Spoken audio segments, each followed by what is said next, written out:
శ్రీమాత్రే నమః. సద్గురు జ్యోతిషాలయం 2025 మే నెల రాశి ఫలితాలని మనం తెలుసుకోబోతున్నాం. మా ఛానల్ ద్వారా చూస్తున్నటువంటి ప్రేక్షక మిత్రులందరికీ కూడా శుభాభివందనాలు. కమింగ్ టు జాతకం. జాతకం అనేది పడుతున్న వర్షానికి ఒక గొడుగే కానీ జాతకం జీవితం కాదు. మేము చెప్పే ఈ రాశి ఫలితాలు గోచార గ్రహస్థితులను దృష్టిలో పెట్టుకొని చెప్తున్నాం.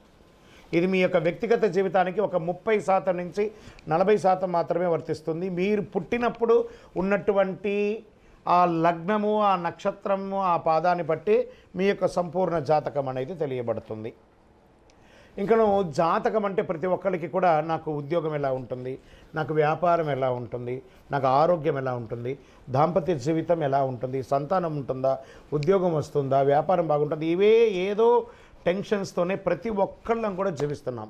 దానికి ఉపశమనంగా మాస ఫలితాలని మాసంలో ప్రతి మాసంలో కొన్ని గ్రహాలు మారుతూ ఉంటాయి కాబట్టి ఆ గ్రహాల యొక్క గమనాన్ని దృష్టిలో పెట్టుకొని అన్ని వర్గాల వారిని దృష్టిలో పెట్టుకొని ప్రిడిక్ట్ చేయబడిందే ఈ మాస ఫలితాలు. జాతకం ఎవరైనా మీ పరిసర ప్రాంతాల్లో ఉన్నటువంటి సద్గురువుల్ని సంప్రదించి జాతకం తెలుసుకోండి. లేదా మా ద్వారా తెలుసుకోవాలనుకుంటే 21 వయసు లోపున్న వాళ్ళు అడగకూడదు. ఎందుకంటే మీరు విద్య చదువుకుంటున్నటువంటి వారు కాబట్టి మీరు ఖచ్చితంగా మీ యొక్క వ్యక్తిగతమైనటువంటి జీవితంలో 21 సంవత్సరాల వరకు జాతకం అడగకండి.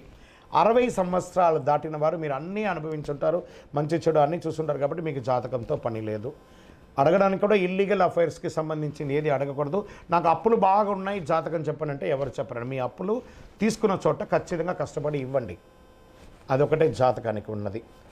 ఇప్పుడు మనం 12 రాసుల్లో ఒక్కొక్క రాశిగా మనం చెప్పుకోబోతున్నాం. జ్యోతిష్ శాస్త్రరీత్యా 12 రాసుల్లో ముందుగా మొదటి రాశి అశ్విని నక్షత్రం 1, 2, 3, 4 పాదములు, భరణి నక్షత్రం 1, 2, 3, 4 పాదములు, కృతికా నక్షత్రం మొదటి పాదంకి సంబంధించిన వారు మేషరాశి వారు.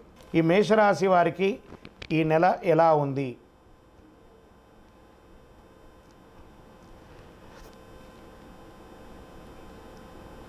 మేషరాశి మిత్రులారా, మీకు శుభాశుభ ఫలితాలు ఎలా ఉన్నాయి అంటే ప్రతి విషయంలోనూ మిశ్రమ ఫలితం ఉంది. ఎందుకంటే 7.5 శని భగవానుడు స్థానం అంత లాభదాయకంగా లేదు. సూర్య భగవానుడు అనుకూలం వల్ల సానుకూల ప్రభావాలు. సూర్యుడి నెల మొదటి అర్ధభాగంలో ఉత్కృష్టంగా ఉంటాడు. బృహస్పతి సంచారం అనుకూలం.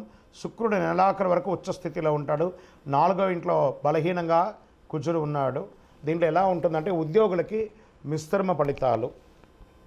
ప్రభుత్వ విషయాలు అనుకూలంగా ఉండకపోవచ్చు. మీరు ఏమైనా పర్మిషన్స్కి పెట్టుకోవడం కానీ లేదా మీకు ఏమైనా ట్రేడింగ్ లైసెన్స్కి అవసరం ఏమైనా ఉండదు, అవన్నీ కూడా కొంచెం మిశ్రమ ఫలితాలని చెప్పచ్చు. శుభవార్తలు వినే అవకాశాలు ఉన్నాయి. ఇంటిలో వివాహం, ఉపనయనం, గృహప్రవేశం లాంటివి చాలా అవకాశాలు ఉన్నాయి. భార్యాభర్తల మధ్య చిన్న చిన్న సఖ్యత లోపం ఒకటి ఉంటుంది, సర్దుకొని పోవాలి. వివాహ ఆటంకాలు తొలగి వివాహం అవుతుంది. సోదర సోదరీమణులతో ఏదైనా పరిష్కారం ఉంటే అది పరిష్కారం చేసుకోండి. ఇల్లు మరియు వాహన నిర్వహణ ఖర్చులు చాలా పెరుగుతాయి. మీ యొక్క వ్యక్తిగత శత్రువులు ఈ నెల చివరిలో మీకు అంతరాయం కలిగించే అవకాశాలు ఉన్నాయి, జాగ్రత్త పడండి. వ్యాపారం, అమ్మకాలంతా కూడా అంతంత మాత్రమే చెప్పచ్చు, గొప్పగా ఉంటుందని కూడా చెప్పలేచ్చు. కాస్త ప్రతిచర్య కూడా ఉంటుంది. తోటి వ్యాపారాల ద్వారా పరోక్ష అవాంతరాలు కూడా ఉన్నప్పటికీ జాగ్రత్త పడండి. మహిళలు కుటుంబాన్ని నిర్వహించే వాళ్ళకి చిన్న చిన్న సమస్యలు ఉంటుంది. ఐటీ రంగం వారికి బాగా స్ట్రెస్ ఉంటుందని కూడా చెప్పచ్చు. విద్యార్థులు చాలా శ్రమపడాలి. విదేశీయ విద్య, వీసా, H1B వీసాలు ఇలాంటివన్నీ ఉంటుంది కదా, ఇవన్నీ ఉన్నత విద్య కోసం వెళ్ళాలనుకున్న వాళ్ళకి, ఉన్నత విద్య అభ్యసించాలనుకున్న వాళ్ళకి కాస్త మిశ్రమం చెప్పచ్చు. ఆరోగ్యం, వాతావరణ మార్పిడి వల్ల ఆరోగ్యం హెచ్చుతగ్గులుగా అయ్యే అవకాశం ఉన్నాయి. వేడిగాళ్ళు, చలి మరియు జ్వరం ప్రభావాలు, బలహీనత ఏర్పడవచ్చు. గుండె లేదా ఛాతీ సమస్యలు ఉన్నవారు ఈ నెల జాగ్రత్తగా ఉండాలి. డాక్టర్ దగ్గరికి వెళ్ళి ఒకసారి మాస్టర్ చెకప్ చేసుకోండి. రక్త సంబంధిత సమస్యలు తలెత్తే అవకాశాలు ఉన్నాయి. రాజకీయ నాయకులు ఎంత వీలుంటే అంత సైలెంట్గా ఉండండి. మిశ్రమం, తస్మాత్ జాగ్రత్త రాజకీయ నాయకులారా. ఇది షేర్ మార్కెట్ అసలు ముట్టుకోకుండా ఉంటే ఇంకా మంచిదని చెప్పచ్చు. వ్యవసాయదారులకి బాగా ఉంటుంది, పర్లేదు. మీడియా రంగం వారికి కాస్త మిశ్రమం. ఇంకా స్పోర్ట్స్ వారికి ఈ నెల కొంచెం అనుకూలంగా ఉందని కూడా చెప్పొచ్చు అండి. సర్వీస్ సెక్టార్లో ఉన్న వాళ్ళకి బాగుందని చెప్పొచ్చు. ఈ నెల మొత్తం లక్కీ డేస్ అని తీసుకుంటే మే నెల 2వ తారీఖున, 5వ తారీఖున, 8వ తారీఖున, 11వ తారీఖున మీకు చాలా బాగుంటుంది. ఈ నెల మీరు లక్కీ నెంబర్గా ఉపయోగించుకునే నెంబర్లు 5 మరియు 7 అని చెప్పొచ్చు. చంద్రాష్టమం మే నెల 13వ తారీఖున తెల్లవారుజామున నుండి 14 వరకు మిడ్ నైట్ వరకు చంద్రాష్టమం ఉంటుంది. ఈ యొక్క 2.5 రోజుల్లో సంతకాలు పెట్టడము, ఎవరితోనైనా మాట్లాడడము, వాహనం నడిపేటప్పుడు చేయడము, ఇవన్నీ కూడా చాలా జాగ్రత్త పడండి. ఎందుకంటే 7.5 శని భగవానుడు స్థానం అంత లాభదాయకంగా లేదు. సూర్యభగవానుడు అనుకూలం వల్ల సానుకూల ప్రభావాలు. సూర్యుడు ఈ నెల మొదటి అర్ధభాగంలో ఉత్కృష్టంగా ఉంటాడు. బృహస్పతి సంచారం అనుకూలం. శుక్రుడు నెలాఖరు వరకు ఉచ్చస్థితిలో ఉంటాడు. 4వ ఇంట్లో బలహీనంగా కుజుడు ఉన్నాడు. దీంట్లో ఎలా ఉంటుందంటే ఉద్యోగులకి మిశ్రమ ఫలితాలు. ప్రభుత్వ విషయాలు అనుకూలంగా ఉండకపోవచ్చు. మీరు ఏమైనా పర్మిషన్స్కి పెట్టుకోవడం కానీ, లేదా మీకు ఏమైనా ట్రేడింగ్ లైసెన్స్కి అవసరం ఏమైనా ఉండదు, అవన్నీ కూడా కొంచెం మిశ్రమ ఫలితాలని చెప్పచ్చు.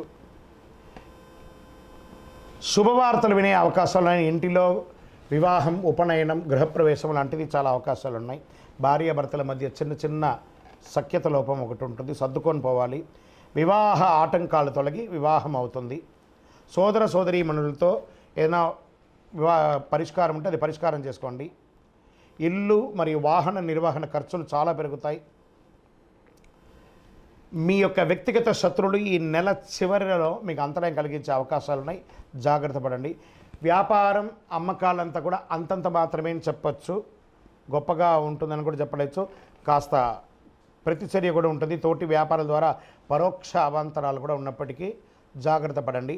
మహిళలు కుటుంబాన్ని నిర్వహించే వాళ్ళకి చిన్న చిన్న సమస్యలు ఉంటుంది. ఐటీ రంగం వారికి బాగా స్ట్రెస్ ఉంటుందని కూడా చెప్పచ్చు. సరే, మరి దీనికి పరిహారం ఏమైనా ఉందంటే కొబ్బరి నూనెతో గణపతి దేవాలయంలో దీపం వెలిగించండి. గరికతో మాల వేయండి. శని భగవానుని ప్రార్థన చేయండి. దేహి మే బుద్ధి వైశిష్ట్యం, దేహి మే నిత్య యవ్వనం, దేహి మే పరమానందం, దేవదేవ శనైశ్వర, స్వామి మమ్మల్ని కరుణించండి అని చెప్పి గణపతి ఆరాధన కూడా చేయండి. చాలా విశేషం. చలివేంద్రాలు ఏర్పాటు చేయండి. ఒక నల్లని చెప్పు కానీ, ఒక గొడుగు కానీ పేదవాళ్ళకి దానం ఇవ్వండి.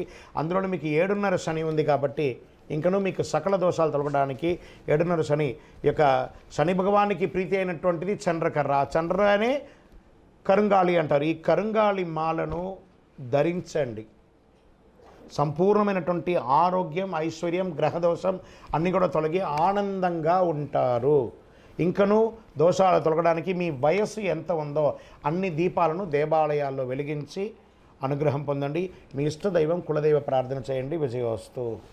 ద్వాదశ రాశుల్లో ఉన్నటువంటి మిత్రులారా, మీరందరూ కూడాను ఆయురారోగ్య, ఐశ్వర్య, భోగభాగ్యాలతో ఉండాలని అఖిలాండ కోటి బ్రహ్మాండ నాయకుడు శ్రీ ధర్మశాస్త్ర అయ్యప్ప స్వామివారిని 18 అవతారాలుగా కొలువైనటువంటి స్వామివారు జీవలింగేశ్వర స్వామి సన్నిధానం జీవకోణ తిరుపతిలో ఉన్నటువంటి బ్రహ్మశ్రీ డాక్టర్ చంద్రమౌళి గురుస్వామి గారు నిర్మించిన దేవాలయంలో మీకోసం ప్రార్థన చేస్తాం. మీరు క్షేమంగా ఉంటారు. తిరుపతికి వచ్చినప్పుడు మన దేవాలయాన్ని తప్పకుండా దర్శనం చేసుకోండి. రైల్వే స్టేషన్ నుండి, బస్టాండ్ నుండి 3 కిలోమీటర్ల దూరంలో ఉంటుంది. విజయోస్తు.